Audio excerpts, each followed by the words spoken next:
তিনি খুব পরখে বসে চম্পতি মিনিট মহামিয়া নামরুক লামরুক থামাবে খে তিনি চিনি মুখলো মিনো খঙ্গ বারি খে খাতো সহা খে ওয়ানা মাসে খে কাসায়ে ভায়া মুসাং থামনো তুই ব্রেক তালাও নসিয়া নখা হরনই কায়ে থাঙা আরিম ভ তিনি ব্রাহ্মসিয়া ম অংকে যে জম্বু নয়ে তনে বস স্ক্রিম ব নাম্বার তমবে সোশ্যাল মিডিয়া অন্ত মামি হিংকে চিনি প্রায় প্রত্যেকটা তাকো নাগরিক কেহা রিতেশ দেববর্মা হিয়ানাই বিনি বিহি ইনসানো বেরায়ে টিকে হা ব্রই বাইগশ্রী আমি গত 6 বছরে তুই খাইয়ে থামনে বা পান্দাওয়া নাং রং হাইকে ফোন কে সালামে কে হামনাই ব ভিডিও নরাই চাচকে পাইতে জরা খাই না দে দ্বিতীয়বার বিজেপি সরকার আসার পর তার পরিসংখ্যানের কথা বলছি না, আমি শুধু গত 6 মাসের কথা বলছি।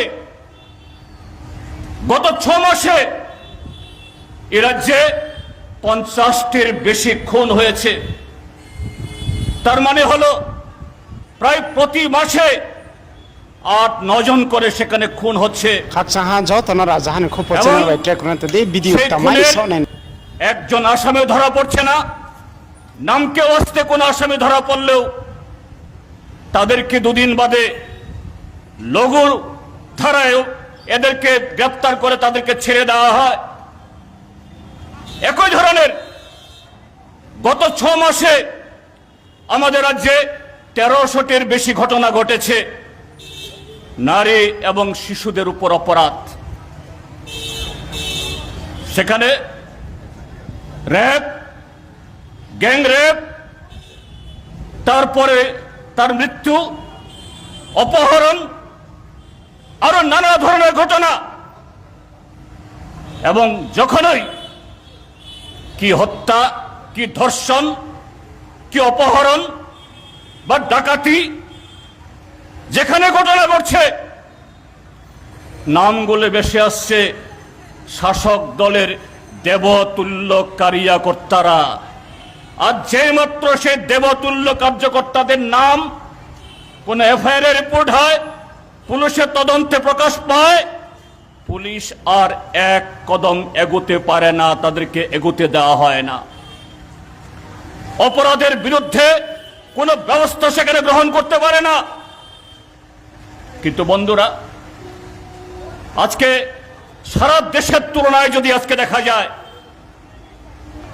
আইন শৃঙ্খলা রক্ষা করার জন্য, মানুষের জীবন মাল রক্ষা করার জন্য আরক্ষা প্রশাসন দরকার, পুলিশের নতুন ট্রেনিং দরকার। সেখানে এই কিছুদিন আগে আমাদের ভারতীয় পার্লামেন্ট নিয়োজিত একটা সংস্থা, তাদের একটা রিসার্চ রিপোর্ট এরা বের করেছে, সারা দেশে পুলিশের খাতে যখন খরচ গড়ে 4% করে, আর এই রাজ্যে এই পুলিশের পেছনে খরচ করছে আমাদের বাজেটের 7.42%, প্রায় সারা ভারতবর্ষের তুলনায় তার প্রায় দ্বিগুণ। কিন্তু এখানে অপরাধী ধরা পড়ছে না, নারীর ইজ্জত সুরক্ষিত না। কেন? কারণ এই সরকার জনজীবনে ক্ষমতায় টিকে থাকার জন্য, ক্ষমতা দখল করার জন্য, এটা লোকসভা হোক, এটা বিধানসভা বা সদ্য হয়ে গেল পঞ্চায়েত, সেখানে যেরকম ভাবে অপরাধীদের উপর ভর করে বিরোধী দলের প্রার্থীদেরকে নমিনেশন পেপার জমা দিতে না দিয়ে, তারপরও যেখানে নির্বাচন হয়েছে, ভোট হয়েছে, সেখানেও যখন হাঁটতে যাচ্ছে, গণনা কেন্দ্র সবটাই দখল করে নিয়ে তারা এই ত্রিপুরাজ্যের ক্ষমতা তারা ভোগ করছেন। অর্থাৎ অপরাধীদের হাত ধরে, অপরাধীদের ধারা আজকে ত্রিপুরাজ্যের সরকার, কাজে সেই জায়গায় এই অপরাধীদেরকে ধরার জন্য তাদের কোনো সেখানে উদ্যোগ নেই। কাজে বন্ধুরা, এখানে শুধু আইন শৃঙ্খলা, মানুষের নিরাপত্তা সেটাই বিঘ্নিত হচ্ছে তা নয়। আজকে অর্থনৈতিক ক্ষেত্র দেখুন, কি কর্মসংস্থান, গ্রামীণ বা শহরের যারা নিত্যদিন যাদের কাজ দরকার, বা আমাদের দেশের শিক্ষিত অর্ধশিক্ষিত বেকার যুবক, তাদের জন্য যে জীবন জীবিকার ব্যবস্থা করা দরকার, আমরা তো বলি না। ত্রিপুরাজ্যের 100% বেকার যুবকদেরকে সরকারি চাকরি দিতে হবে। এ রাজ্যের কোন অংশ মানুষ দাবি করে না 365 দিন গ্রামীণ গরিব মানুষ, শহরের গরিব মানুষ তাদের রেগাতে বা টুয়েপে কাজ দিতে হবে। এ রাজ্যের গণতান্ত্রিক সংগঠনগুলোর থেকে, আমাদের পার্টির তরফ থেকে আমরা দাবি জানাচ্ছি, রেগাতে 200 দিন কাজ চাই, 600 টাকা মজুরি চাই। আমরা দাবি জানাচ্ছি আমাদের রাজ্যের শিক্ষিত অর্ধশিক্ষিত বেকার যুবকদের, এ রাজ্যের বিভিন্ন দপ্তরগুলোতে এবং রাজ্যের অধীনে বিভিন্ন সংস্থাগুলোতে যে শূন্য পদ পড়ে আছে গত 6 বছর ধরে, যে শূন্য পদে ললিপপ দেখিয়ে 2018 ইংরেজিতে বিজেপি সরকার এখানে এসছে, মিস কলে চাকরি দেওয়ার নাম করে 7.5 লক্ষ চাকরি দেওয়ার নাম করে আজকে কোথায় কোথায় সেই চাকরি?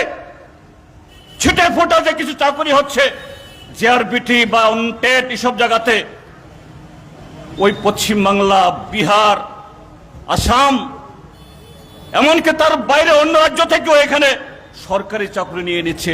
ত্রিপুরা রাজ্যে অন্য রাজ্যের কোনো ছেলে মেয়ে, অন্য রাজ্যের শ্রমিক আসতে পারবে না, আমরা কথা বলছি না, কিন্তু আমাদের দেশের সরকারের নিয়ম, রাজ্য সরকারের group B, group C, group D এই সমস্ত কর্মচাকরিতে সেই রাজ্যের যদি স্থায়ী বাসিন্দা না হয় তারা পেতে পারে না, কোন রাজ্যে হয় না, কেন্দ্রীয় সরকারের দপ্তরগুলো ব্যতীত। প্রথমে যে শ্রম বা যে কাজ, ধরুন মাসে 1000 টাকা ন্যূনতম বেতন দেওয়া দরকার, 5000 টাকা বেতন দেওয়া দরকার, কন্ট্রাক্টরকে দিয়ে সেই কাজ তার 1/3 বা আরো কম দিয়ে, কোন ধরনের সুযোগ সুবিধা বাদ দিয়ে আমাদের রাজ্যের বেকার যুবকদেরকে বঞ্চিত করা হচ্ছে। তাদের অধিকার থেকে তাদেরকে নানাভাবে ঠকানো হচ্ছে। এদের ছুটি নেই, এদের পেনশন নেই, এদের গ্র্যাচুইটি নেই।